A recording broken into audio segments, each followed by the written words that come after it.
Hello, everyone. Welcome to another podcast. This is SeeWing Yee from the Yee Real Estate Network, and my special guest is Richard.advani from Supreme Lending. His company specializes in doing investment loans financing for investors in all 50 states. His company and his staff also specialize in owner-occupied primary buyer home loans and refinancing as well in anywhere in the country.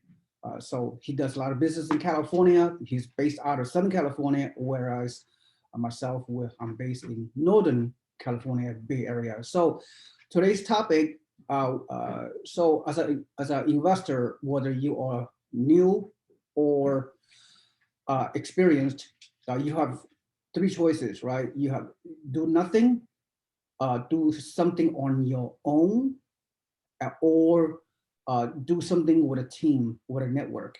So let me quickly kind of qualify the two other scenarios, which I do not particularly like, which is do nothing, right? Okay, investor want to get into real estate after whatever due diligence that particular go through, decided to do nothing. He or she decided not to enter into real estate investing. So, you have to know your consequences. That's fine. You may or may not achieve financial freedom in a way that you want by not entering into real estate, or you might continue to go through the rat race and depend on stock market, mutual funds. So, if that's what you want, that's fine. But most likely, you're not going to achieve the financial independence that you may want or deserve by not entering real estate investing. And the second scenario is after you do your research and you decided to buy real estate on your own, do everything on your own. You're going to do your own research. You're going to be your own property manager. You're going to fix up the property yourself. You're going to rehab the property yourself. You're gonna manage the tenant yourself. Do everything. Find the lenders. Find the resources yourself. So the problem with that is it's too time consuming. A person does not know it all, and they cannot be, jack of all trades.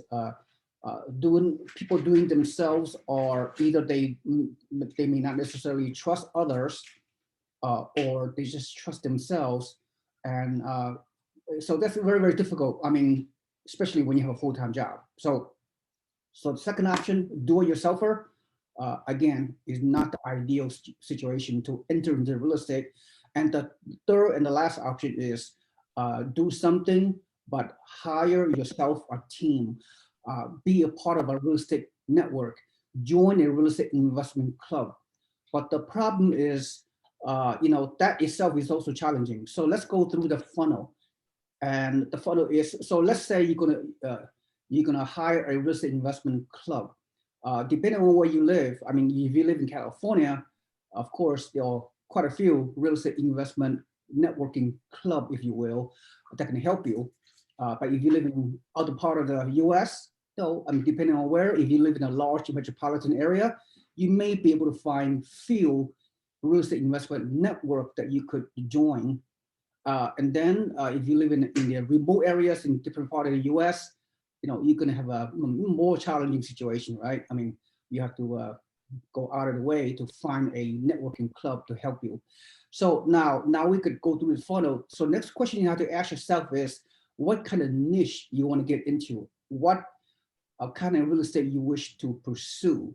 I mean, there's so many different ways to create wealth through real estate, right? So let's go through the funnel. Let's find your niche, right? So I'm going to go through a quick situation. What type of real estate? Like you can let's say you want to join a real estate investment club, for example, right? You want to save time. You're going to leverage the network of like-minded individuals and investors. That's something that investment club might have done a lot of things for you, but help you. But different investment club is different. They themselves have their own niche, have their own business model, if you will. Some specialize in rehabbing, fix and flip. Some specialize in private lending, where you can use your money and lend to others. Some specialize in joint ventures.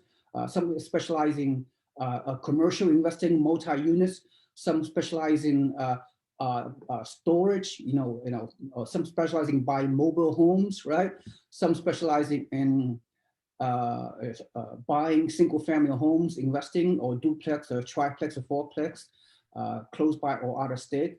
So another challenge you're having, depending where you live, of course, right? I mean, most people, they just know, especially for the newbies out there, you're taught to buy investment property close to where you live, in your backyard, quote unquote. But your backyard may not be the best place to invest, especially we live in an area that's very, very high price. So for example, Richard, he lives in Southern California. I mean, there are many pockets in Southern California where average price of a medium home, a single family home, depending on what area, what county, is of $1 million. Here in Northern California, where I live, I mean, the median price in San Francisco is approaching $2 million. We're talking a single family home, like 1,200 square foot, built in 100 years ago in San Francisco, selling for $2 million, for God's sake. A median price in San Jose right now, I think it's about 1.5 million. And that house is also like 3-bedroom, 2-bath, maybe have a decent backyard, built in 1940s, right? And the location, if you look at physically, it's not is not all that hot. You're located next to a gas station, located next to a strip mall, even, or in a busy highway, maybe a few blocks away. And you still have to buy 1.5 million on a square footage, 1,300 square foot, 3-bedroom, 1.5 bath.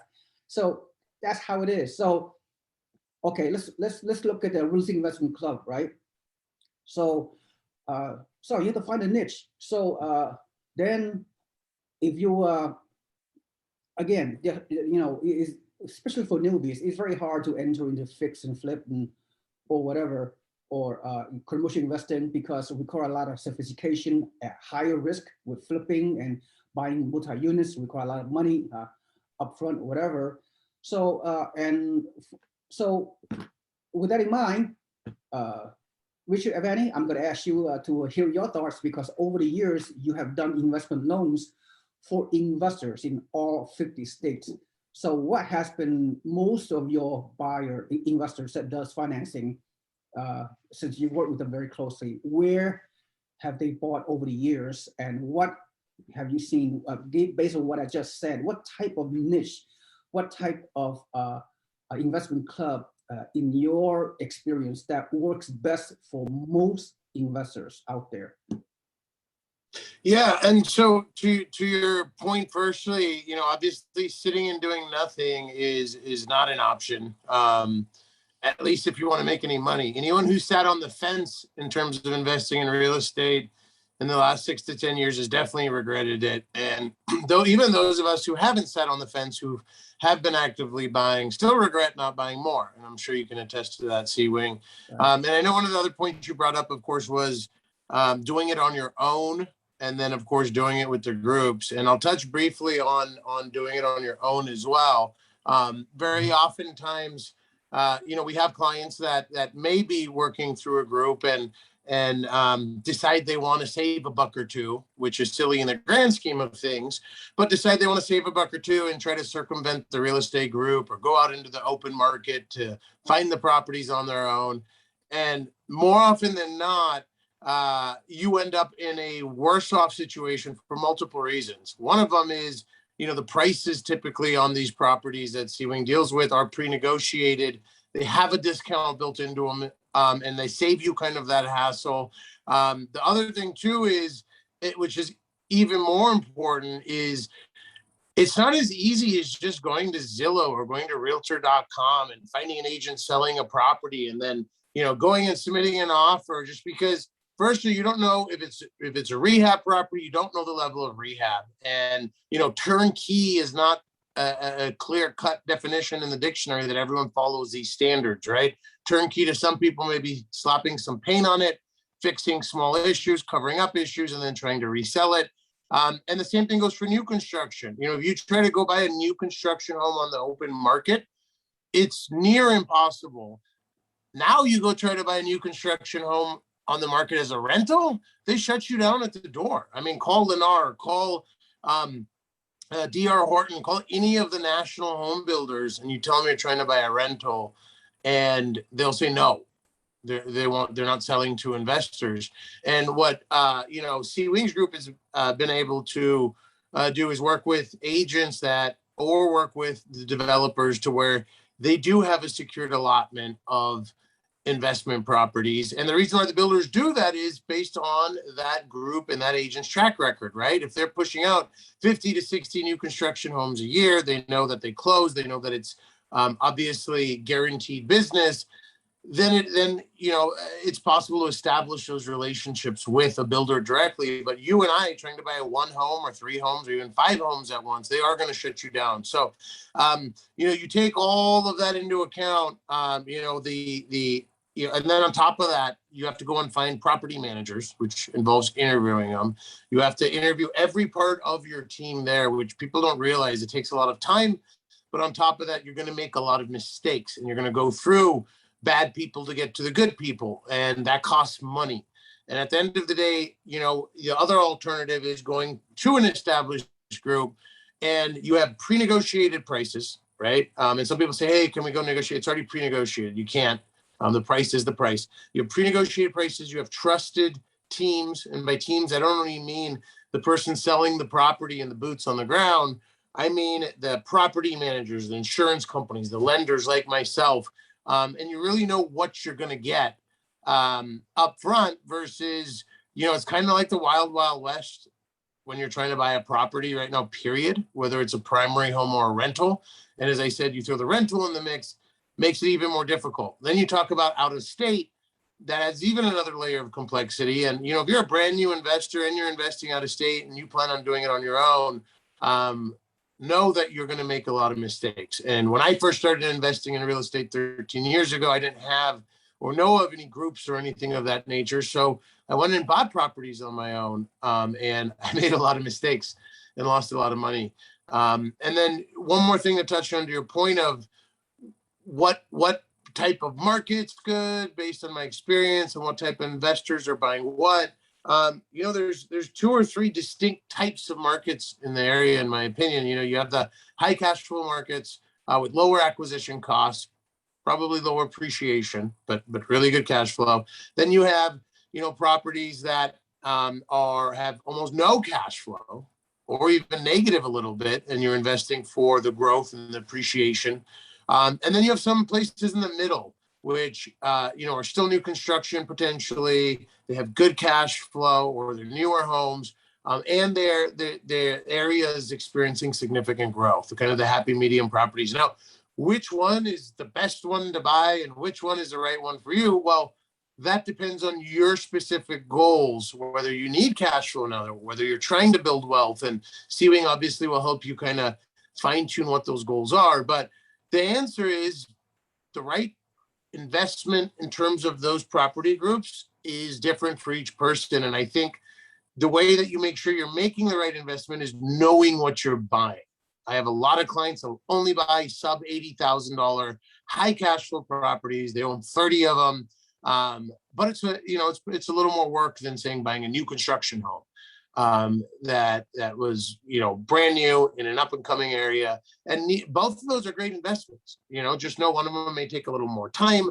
One of them is going to be a little more hands off than the other. But if you're entering with clear expectations and understanding of what you're buying, there's no such, all of them are great investments, and I think maybe the happy medium is having a balanced portfolio, having some of each one of those groups that we can experience each form of growth in between. So hopefully I didn't have a time limit on that answer, because I know I went over it.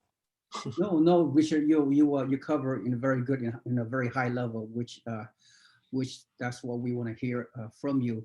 So, furthermore, although, you have to find a real estate investment club that has been around for a while, for a number of years, that have a good track record, that have a lot of transparency, that can provide, a lot of background checks and references, whatever. And I mean, as an investor, do not put 100% trust into a so-called real estate investment club. You have to, although they have done, maybe 90% of the work for you because they have picked the right property, they have picked the right neighborhood, the right property management, the right turnkey one-stop shop approach, you still have to do some additional due diligence. Some of you may want to visit that area, the market you want to purchase, and so make a commitment and don't be lazy. Go out there, fly out there over the weekend, and check out the area and check out the property manager. Interview those people on the ground. If that's what you want. Although most investors they buy passively, they buy remotely because they trust a particular network. So it all depends. Each individual investor also depends how much money you have. Can you get financing and how much money you can invest? If you have $200,000 cash, you can do financing, right? And Richard can help you. He can help you finance each purchase. Again, you have to be realistic. You have to understand your big goal 10 years from now, 15 years from now.